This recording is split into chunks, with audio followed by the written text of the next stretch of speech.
Yaxşıdır da valla. İldırım şimşək çaxan kimi hər əlinə bir telefonu alır, elə gözləyir ki, növbəti ildırım çaxana qədər tezbazar bir sual verim ki, Allahım sən məni sevirsənmi? Allah da ildırım göndərən kimi, bildiriş göndərirmiş kimi bəndəyə deyir ki, mən səni sevirəm, I love you. Və biz də o zaman tətmin olunuruq ki, bəli, Allahdan bir mesaj gəldi, məni sevir. Ya da ki, mesaj gəlmirsə, o sonuncu ildırım çaxması və ya şimşək çaxmasıdırsa, o deməkdir ki, Allah məni sevmir deyib üzüntüyə bürünürsə, onunla da sosial mediadakıları özünə acındırıb, biraz yazıq hala salıb, məni heç Allah da sevmir deyib, elə mədəti bəndələrdən ummağa çalışırsan. Allahın mesaj göndərib göndərməməsini bir kənara qoyuram. Jurnalist olaraq illərdə aidiyyatı qurumların xəbərdarlıqlarını sizə çatdırırıq.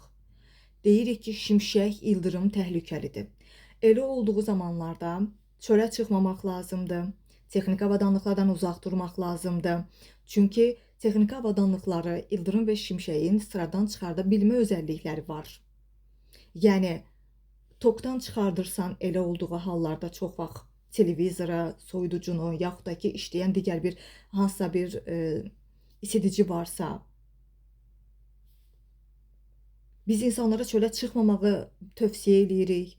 Çünki ildırımın vurub öldürdüyü insanı gördük, ağacı vurub kül elədiyini gördük, evə dəyən zərərlərlə bağlı xəbərləri gördük və mütəmadi verdik. Amma nəticə yoxdur.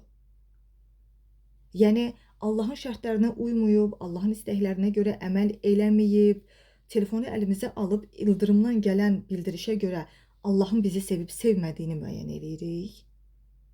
Biz özümüzü yüksəltirik bu mövzuda, yoxsa Allahı mı küçümsüyürük? Estağfurullah. Deyirik ki, yəni Allah o qədər boş bekardır ki, hazırda oturub gözləyir ki, mən bir dənə ildırım çaxması göndərim, bəndəm heç rahat olsun ki, mən onu sevirəm. Və sosial mediada da, rəylərdə də buna dəstək verən dölbeyin insanlar var. Bəli. Yenə deyirik, ildırım şimşəyin çaxması bizim həyatımız üçün təhlükəlidir. Belə hallarda Allahın yanına daha tez getmə ehtimalınız olur.